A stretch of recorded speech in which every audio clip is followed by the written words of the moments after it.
कर्नाटक विधानसभा चुनाव में बेशक बजरंगबली की राजनीतिक कारगर साबित नहीं हुई हो स्ट्रैटेजी, लेकिन 2024 का लोकसभा चुनाव बिना धर्म के तड़के पूरा नहीं होगा। तड़के के 2024 में हिंदू राष्ट्र की मांग, सनातन, घर वापसी जैसे तमाम मुद्दे अंगड़ाई ले रहे हैं, तो वहीं कई धार्मिक स्थलों को लेकर माहौल गरमाया हुआ है। अगले साल जनवरी में अयोध्या में भव्य राम मंदिर तैयार हो जाएगा। रामलला को पक्का घर मिल जाएगा। जाहिर है बीजेपी इसका श्रेय लेना चाहेगी। राम मंदिर आंदोलन ने ही बीजेपी की सियासत को नई धार भी दी थी। वहीं मथुरा का कृष्ण मंदिर ज्ञानवापी मामले में भी लगातार गर्माहट देखी जा रही है। आगरा की जामा मस्जिद की बात करें तो यहां पर सीढ़ियों के नीचे कथित रूप से दबी भगवान केशव देव की मूर्तियों को निकालने की मांग हो रही है। इसको लेकर याचिका दाखिल की गई है। इन सबके बीच बाबा बागेश्वर ने हिंदू राष्ट्र, सनातन, घर वापसी जैसे मुद्दों को लेकर अलग ही रंग जमा दिया है और सियासत को दो धड़ों में बांट दिया है। बिहार इसकी ताजा मिसाल है। सवाल है कि 2024 की सियासी जंग में क्या ये धार्मिक मुद्दे अहम होंगे? इन मुद्दों से ध्रुवीकरण होगा। आखिर किसे फायदा और किससे नुकसान होगा, ये वक्त बताएगा। लेकिन ये जरूर है कि बिसात पूरी अभी से बिछाई जा रही है, तैयारी अभी से शुरू हो गई है। कर्नाटक चुनाव में भले ही बजरंगबली का मुद्दा बीजेपी के काम ना आया हो, लेकिन जब बात आती है लोकसभा चुनावों की तो राष्ट्रवाद और हिंदुत्व का मुद्दा लोगों के सिर चढ़कर बोलता है और इसका नतीजा भी देखने को मिला है इससे पहले कई अलग अलग चुनावों में। इस बार भी पहले से ही पूरी तैयारी हो रही है 2024 के रण की। किसे कितना फायदा और किसे कितना नुकसान होगा ये तो वक्त बताएगा। लेकिन फिलहाल अलग अलग धार्मिक स्थलों से जुड़े जो केसेस हैं उन पर कुछ मामलों पर सुनवाई चल रही है, कुछ में याचिका दाखिल की गई है और भव्य राम मंदिर जोरों शोरों से निर्माण कार्य वहां पर चल रहा है। तो बात राम मंदिर की ही अब कर लेते हैं। अयोध्या में राम मंदिर का लगभग 70% निर्माण कार्य पूरा हो चुका है। जनवरी 2024 में मकर संक्रांति के अवसर पर मंदिर के द्वार भक्तों के लिए भगवान की पूजा करने के लिए खोल दिए जाएंगे। रामलला को मंदिर के गर्भगृह में विराजमान किया जाएगा। राम मंदिर को लेकर बड़ा आंदोलन हुआ था जिसकी अगुवाई बीजेपी ने ही की थी। 1996 और उसके बाद से बीजेपी के घोषणा पत्र में राम मंदिर का निर्माण करवाना हमेशा से शामिल रहा है। पीएम मोदी ने ही राम मंदिर निर्माण की नींव भी रखी थी। सीएम योगी खुद मंदिर निर्माण पूरा कराने के लिए दौरे करते रहते हैं। अयोध्या के तमाम नेता भी रामलला के दर्शन करते हैं, आशीर्वाद करने के लिए जाते हैं। हाल ही में महाराष्ट्र के सीएम एकनाथ शिंदे ने भी अयोध्या का दौरा कर रामलला का आशीर्वाद लिया था।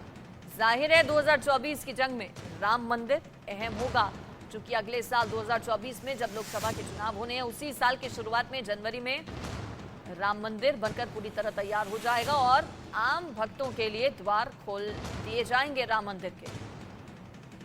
राम मंदिर 19 के दशक से ही बीजेपी के घोषणा पत्र में हमेशा से शामिल रहा है और अब राम मंदिर का निर्माण कार्य 70% से ज्यादा जब पूरा हो चुका है और अगले साल चुनाव है तो ऐसे में जाहिर है बीजेपी इसे बड़े स्तर पर उठाएगी और लोगों के बीच रखेगी।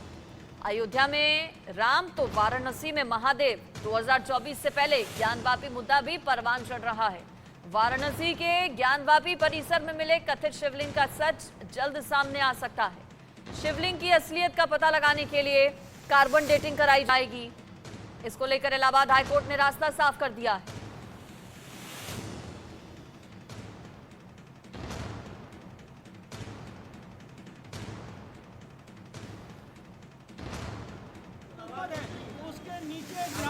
के जरिए उसका सर्वे किया जाए। तो राज्य सरकार को यह आदेश पारित किया है कि वो 19 मई तक अपनी रिटर्न आपत्ति दाखिल कर दें और इस मामले की अगली सुनवाई 22 मई को निर्धारित की गई। दोनों साथ साथ चलेंगे। 22 तारीख क्योंकि एक ही सूट में एप्लीकेशन दी गई है और एएसआई कोर्ट के सामने 22 तारीख को ऑलरेडी पेश हो रही है, तो 19 को इनके ऑब्जेक्शन देने के बाद 22 तारीख को दोनों मामले की साथ में सुनवाई हुई। अधिवक्ता विष्णु शंकर जैन से पूरे मुद्दे पर विस्तार से हमारे संवाददाता पंकज चतुर्वेदी ने खास बातचीत की, वो सुनिए। पे आज कोर्ट में हिंदू पक्ष की तरफ से एक आवेदन दिया गया था कि संपूर्ण परिसर की फिर से जो है वो जांच हो। हमारे साथ विष्णु शंकर जैन जो हिंदू पक्ष के अधिवक्ता हैं वो हैं, उनसे हम बात करते हैं। विष्णु जी, किस तरीके से आज कोर्ट में क्या आपने बात रखी और क्या हुआ आज कोर्ट? देखिए, आज हमने कोर्ट में बेसिकली यही आर्गूमेंट्स रखे कि इस पूरे परिसर की एएसआई जांच होना बहुत ज़रूरी है। जो तथाकथित मस्जिद है उसकी जो वेस्टर्न वॉल है वो एक हिंदू मंदिर का भग्नावशेष है जो 3 डोम है उसके नीचे हिंदू मंदिर के शिखर हैं, पूरे परिसर की ग्राउंड पेनिट्रेटिंग रेडार के ज़रिए जांच की जाए और साथ ही साथ जो सेंट्रल डोम है उसके नीचे रेडार लगाया जाए कि उस सेंट्रल डोम के नीचे क्या है। हमारा ऐसा मानना है कि अभी बहुत सारे सबूत कोर्ट के सामने आना ज़रूरी है। जो दोनों तहखाने हैं सदर्न साइड पे और नॉर्दर्न साइड पे, उन तहखानों में हिंदू मंदिर के पिलर हैं, देवी देवताओं को रखने के आले हैं। तो जब एएसआई के एक्सपर्ट जाएंगे वहाँ पे ground penetrating radar, dating method जो भी उनके पास आर्गन डेटिंग, कार्बन डेटिंग, अलग अलग टेक्निक्स हैं, नॉन डिस्ट्रक्टिव डेटिंग्स, वो सारी टेक्निक्स का उपयोग करेंगे, एक्सकेवेशन करेंगे, तब इस और अपनी रिपोर्ट कोर्ट में सबमिट करेंगे, जिसकी section 26 order 26 rule 10A CPC में व्यवस्था है, सेक्शन 75 सीपीसी में व्यवस्था है, सेक्शन 45 इंडियन एविडेंस एक्ट में व्यवस्था है। तब कोर्ट के सामने सच है। थोड़ा सा कंफ्यूजन लोगों के अंदर आ रहा है, जैसे आपने भी बताया कि कार्बन डेटिंग और इसको लेके पूरे संपूर्ण परिसर की जो आपने बताई कि जो जांच एएसआई के द्वारा कराने की बात हो रही है, तो जिस तरीके से अभी हाई कोर्ट ने बताया था कि 22 तारीख को यहाँ के जिला न्यायाधीश को जो आदेश दिया है कि उस विवाद जी जो सील्ड एरिया वहाँ का जांच करने के लिए बात है और आज आप लोगों ने जो अपना एप्लीकेशन डाला है पूरे परिसर के लिए। हाँ, देखिए ऑलरेडी सील्ड एरिया का जांच का ऑर्डर हो चुका है। अगर आप मेरी एप्लीकेशन पढ़ेंगे तो हमने उसमें लिखा है कि एक्सक्लूडिंग सील्ड एरिया बाकी परिसर का ऑर्डर किया जाए। सील्ड एरिया जो है वो आप जैसे कि जानते हैं, जो 4 महिला वादी उनके केस में वो एरिया सील्ड हुआ था 17 मई 2022 को। ऑनरेबल सिविल जज सीनियर डिवीजन रवि कुमार दिवाकर ने 16 मई को सील किया था। सुप्रीम कोर्ट ने सीलिंग के ऑर्डर को 17 मई को अफर्म किया था और 20 मई को सुप्रीम कोर्ट ने कहा था कि हम ये पूरा केस डिस्ट्रिक्ट जज को ट्रांसफ़र कर रहे हैं, इसमें सारी एप्लीकेशन और एंसिलरी प्रोसीडिंग डिसाइड करने के लिए। ये सुप्रीम कोर्ट का 20 मई का ऑर्डर है और 12 मई को जो अंजुमन इंतज़ामिया है उसका ऑब्जेक्शन कि ये एरिया सील्ड है, यहाँ कोई अंदर नहीं जा सकता है, इसको भी ऑनरेबल इलाहाबाद हाई कोर्ट ने निरस्त कर दिया। तो अब आज की डेट में लीगल पोजीशन ये है कि जो सील्ड एरिया है, तथाकथित सील्ड एरिया, उसका साइंटिफिक इन्वेस्टिगेशन का ऑर्डर ऑनरेबल हाई कोर्ट कर चुकी है। अब साथ ही साथ हम उस एरिया के अलावा जो बाकी परिसर है उसकी साइंटिफिक इन्वेस्टिगेशन और एएसआई जांच की मांग करते हैं। महिला याचिकाकर्ताओं का क्या कहना है इस पर, ये भी सुनिए। अदालत में जिला जज के यहाँ हिंदू पक्ष की जो 4 याचिकाकर्ता महिला थी, उन्होंने जो है अपने वकील के माध्यम से एक आवेदन दिया था कि जो संपूर्ण विवादित परिसर है उसकी जांच की जाए और कोर्ट ने उसमें अपनी रजामंदी भी दी, एक्सेप्ट भी कर लिया है उसका। और हमारे साथ जो महिला याचिकाकर्ता है इनसे हम पहले बात करेंगे। रेखा पाठक जी हैं, क्या लगा, कैसा रहा कोर्ट में आज, क्या आप लोगों ने दलीलें पेश करवाई अपने अधिवक्ता के माध्यम? हम लोगों ने मतलब सर्वे का मांग किए हैं कि मतलब उसको जो आज हम लोग एक्सेप्ट मतलब मुकदमा हम लोग का गया है सर, पूरा मतलब परिसर का सर्वे करने के लिए जो वहाँ से आया है, हाई कोर्ट से जो आया है 22 तारीख का, उसी को हम लोग सर्वे के जो मतलब एएसआई सर्वे के लिए जो मांग की, उसी के लिए हम लोग मांग किए हैं।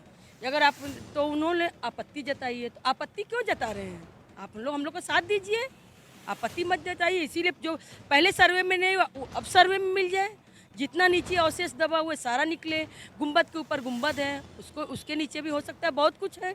तो आप लोग क्यों नहीं हम लोग का साथ देना, आपत्ति मत दिखाइए, इसलिए हम लोग मांग किए हैं।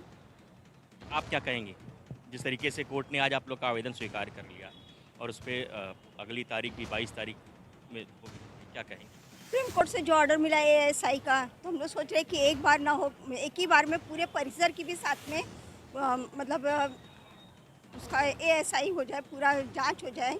और मुस्लिम पक्ष जो बार बार वाद दाखिल कर रहा है, रोड़ा डाल रहा है, तो उन लोग खुद ही प्रमाण दे रहे हैं कि मंदिर है, इसी लोग बार बार रोड़ा डाल रहा है कि इन लोग को पोल ना खुले कि मंदिर है।